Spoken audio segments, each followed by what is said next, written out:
Fala aí galera, mais um vídeo do canal, mais um vídeo aqui pra vocês. E dessa vez jogando um novo jogo, e essa série vai chamar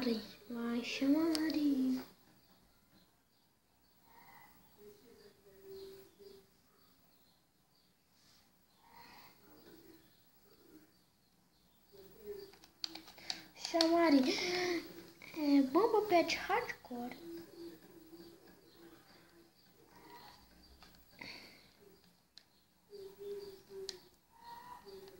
Vocês me perguntam como vai funcionar.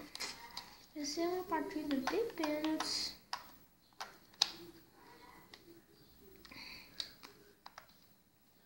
E se eu, por exemplo, eu vou com São Paulo, tá gente?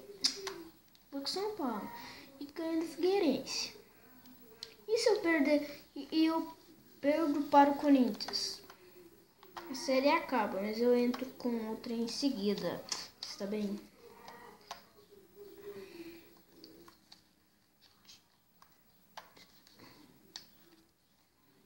Esse time aqui, tá gente?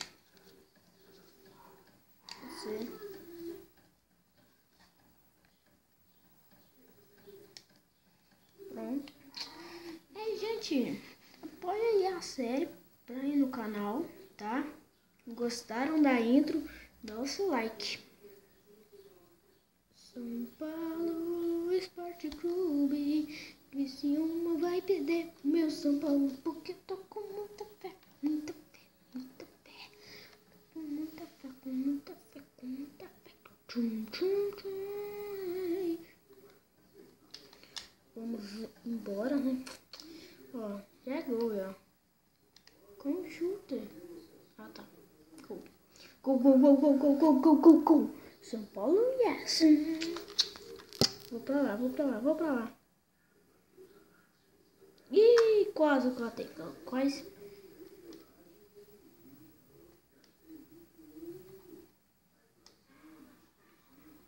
Yes, mais um. E eu tô com dois, eles estão com um.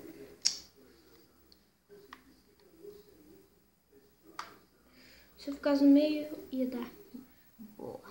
Agora, não, se eu perder o Criciúma, eu vou ter que tomar leite puro, velho.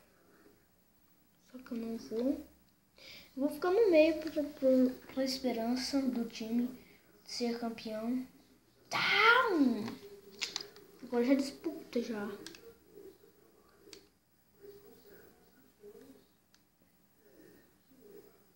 Boa!